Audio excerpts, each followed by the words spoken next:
Halo sobat semua, jumpa lagi dengan Denbagose Channel. Bagaimana kabar sobat semua? Sebelum kita mulai cerita ini, ayo silakan subscribe, like, komen, share dan nyalakan loncengnya untuk mendapatkan notifikasi terbaru ketika Mimin upload videonya. Bab 850 Harley Zou muncul.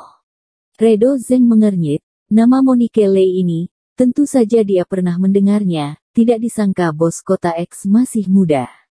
Dan juga ternyata wanita yang sangat cantik.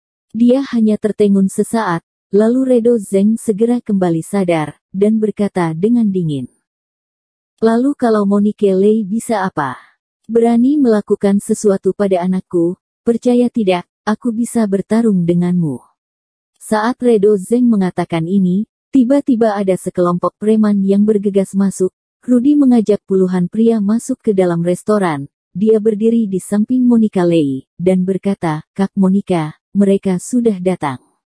Monica Lei dengan tenang menyesap anggur merah. Dia berkata dengan cukup elegan, "Mau bertarung, bisa dicoba." Monica Lei berasal dari dunia persilatan. Dia sama sekali tidak takut terhadap pertarungan kecil semacam Redo Zeng juga seorang militan. Kedua belah pihak berapi-api, tampaknya pertempuran besar akan segera dimulai. Pada saat ini, tiba-tiba ada sekelompok orang masuk, beberapa pria kekar mengelilingi pria tinggi berkacamata hitam. Saat masuk ke ruangan, pria itu tercengang, melepas kacamata hitamnya dan mengernyit. "Monica, kenapa bisa ada di sini?" Orang itu adalah Harley Zou. Redo Zeng tertegun sejenak, "Kakak Zou, kenapa kemari?"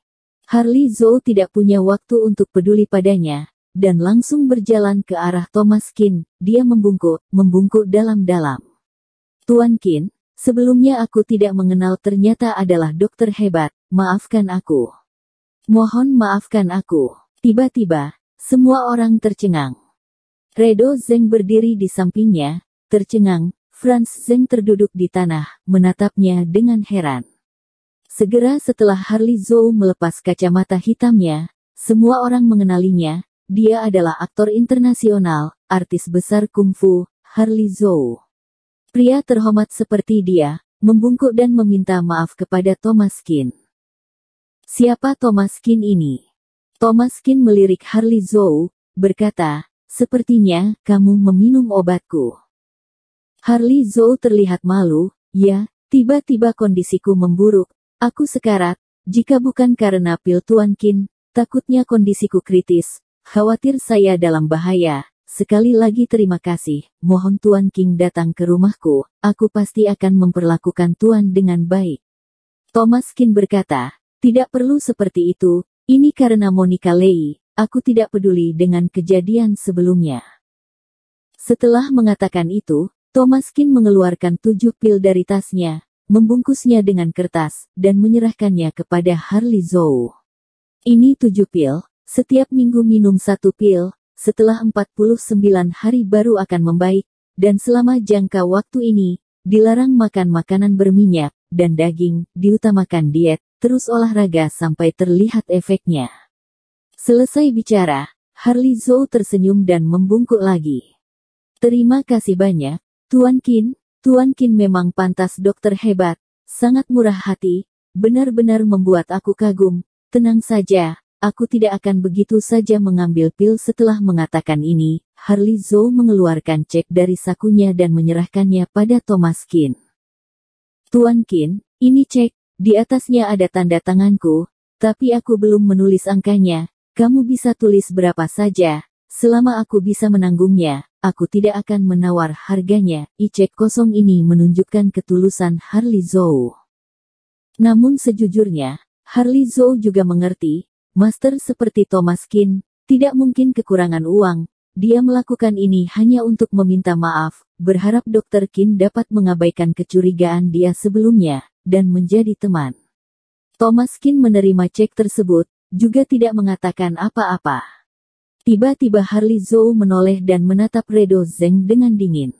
"Mengumpulkan begitu banyak orang, apa yang mau kamu lakukan?"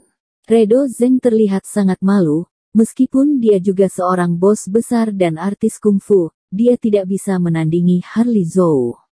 Redo Zeng menunduk, tidak mengatakan apa-apa. Awalnya memang salahnya, anaknya, Franz Zeng membuat masalah. Sangat normal jika Thomas Qin dan Monica Lei melakukan perlawanan. Selain itu, jika itu orang Yain yang berani mengganggu Monica Lei, memotong tangannya itu tindakan paling ringan. Harley Zhou mendengus dingin dan menamparnya. Dalam sekejap, tangan itu mengenai wajah Redo Zeng, dan wajahnya langsung ada jejak 5 jari. Sekarang Redo Zeng juga termasuk orang terhormat, ditampar di depan banyak orang. Dia sama sekali tidak melawan, dia sama sekali tidak mengeluh. Karena yang menamparnya adalah Harley Zhou. Minta maaf pada Tuan Qin. Redo Zeng menunduk, dan berkata, Tuan Qin, maaf, aku mewakilkan anakku untuk minta maaf padamu. Setelah bicara, Redo Zeng menendang wajah Franz Zeng. Masih tidak bangun dan minta maaf pada Tuan Qin.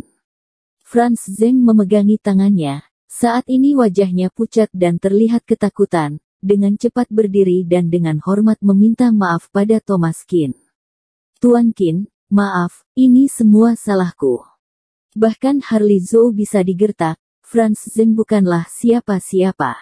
Ayahnya menamparkan dirinya, wajar saja dia tidak berani bertindak apa-apa. Thomas Qin terlihat sedikit tidak sabar, dan berkata, baiklah, kalian pergilah. Aku dan Monica Lei masih mau makan, baik.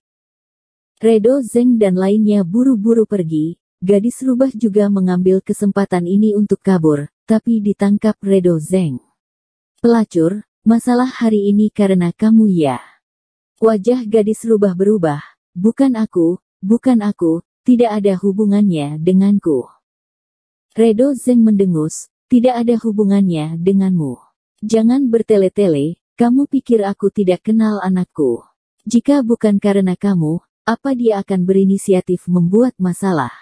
Wajah gadis rubah menjadi pucat, tidak berani mengatakan sepatah kata pun. Redo Zeng ini kejam, jika menghabisinya, sama saja seperti bermain. Redo Zeng mendengus, melihat kamu kasihan seperti ini, aku juga malas menghabisimu, nanti aku tidak mau melihatmu lagi. Jika tidak, jangan salahkan jika aku bersikap kejam padamu. Setelah mengatakan ini, Redo Zeng menamparkan wajah gadis rubah. Jika bukan karena kasihan, Redo Zeng akan memotong tangannya.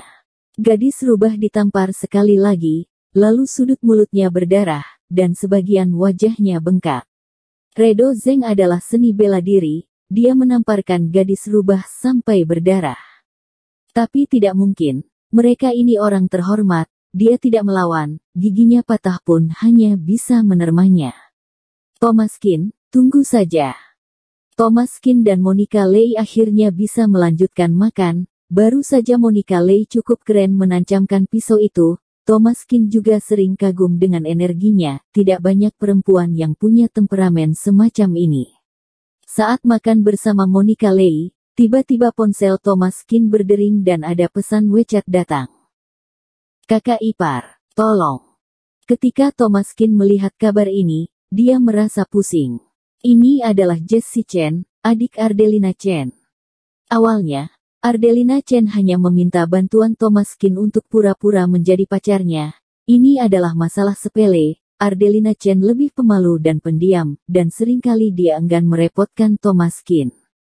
Tapi adik Ardelina Chen, Jessie Chen, berbeda, bukan yang bisa dipermainkan begitu saja.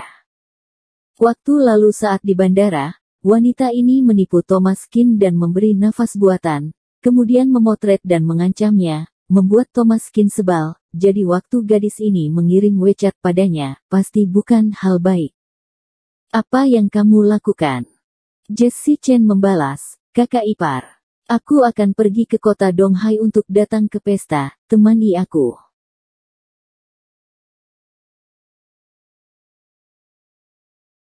Bersambung. Terima kasih kepada kalian yang telah menonton video ini. Jangan lupa tekan tombol subscribe-nya dan nyalakan notifikasinya untuk mendapatkan video-video seru lainnya dari channel Denbagose.